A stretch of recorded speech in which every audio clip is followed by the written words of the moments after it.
Okay, let's go ahead and move on to multiplication, and that's what we covered in the second part of M1L37. So lesson 37 is what we're still working on with complex numbers. And so what we want to do is we want to multiply these. So it's important to understand there's a couple of different methods for multiplying. Number one is that we can do FOIL, which is kind of a way that we've done it before. And then, of course, the box method. So either way works.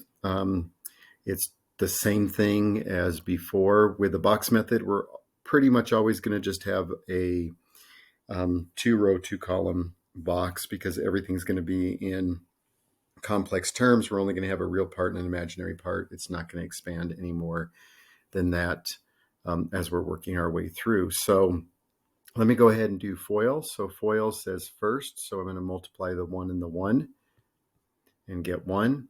I'm going to multiply the 1 and the 2i, which is the outer numbers. So that would be minus 2i. I'm then going to multiply the inner numbers. That would be plus 2i. And then I'm going to multiply the last terms, which gives me minus 4i squared. And if you recall, I squared is equal to negative 1. So since I squared is equal to negative 1, we're going to combine our like terms here. You notice that 2i, the negative 2i and the positive 2i cancel each other. I have 1 minus 4 times negative 1. That gives me 1 plus 4. And then that gives me 5. So my answer would be 5 after multiplying those together. Notice in this particular case, I have 1 plus 2i and 1 minus 2i. And notice that the only difference between them is the sign on the imaginary part.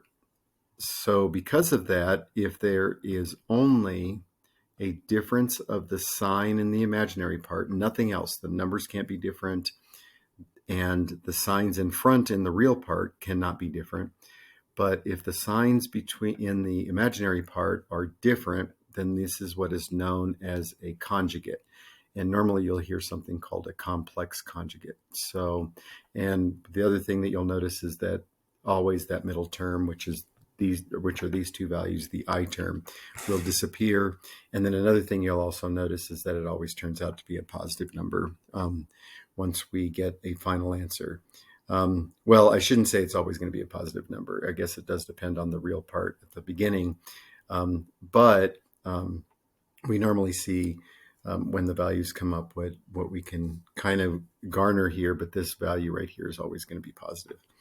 So that takes care of that part. This next one says verify that negative 1 plus 2i and negative 1 minus 2i are solutions to x squared plus 2x plus 5.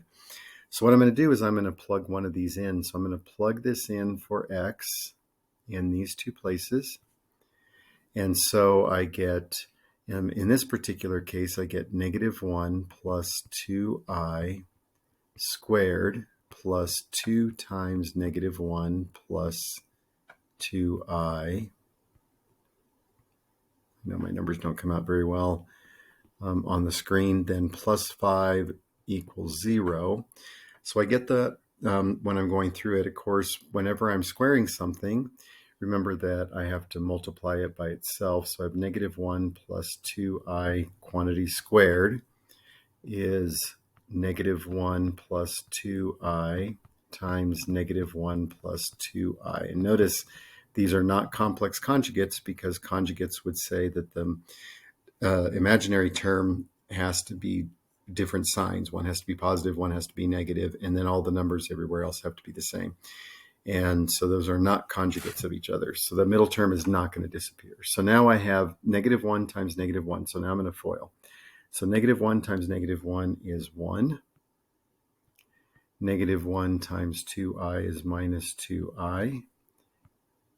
Negative 1 or 2i times negative 1 again is also negative 2i. And then 2i times 2i is plus 4i squared. So that gives me 1 minus 4i minus 4, because this becomes a negative 1, so it's a minus 4, which gives me negative 3 minus 4i. So I can see what this becomes. So this is negative 3 minus 4i. Then I'm going to distribute the 2 through, so I get minus 2 plus 4i, and then I get my plus 5 equals 0. You can see that this minus 4i and this minus 4i cancel. We get negative 3 minus 2, which is negative 5 plus 5 equals 0. And I get 0 equals 0. That tells me that this is one of the solutions. So then what you would do next is you would go and try this one, plug it in there, and see if that one's also a solution as well. So that's how we deal with multiplication. The next thing that we're going to look at is we're going to look at the problem set. So the problem set, we've already done those problems. We've already done the addition and subtraction, which are these two problems. So we've already done these two. We've taken care of, on number 3, we've taken care of the pluses and the minuses, so you should be able to handle those. In class, I told you today that you don't have to worry about doing number 4. And then of course, number 6 we've already done. That one should be done. And then we're going to do number 7. So we've got some problems that we're going to kind of go through just to kind of give you an idea. You also have to finish up the rest of your delta math for this assignment.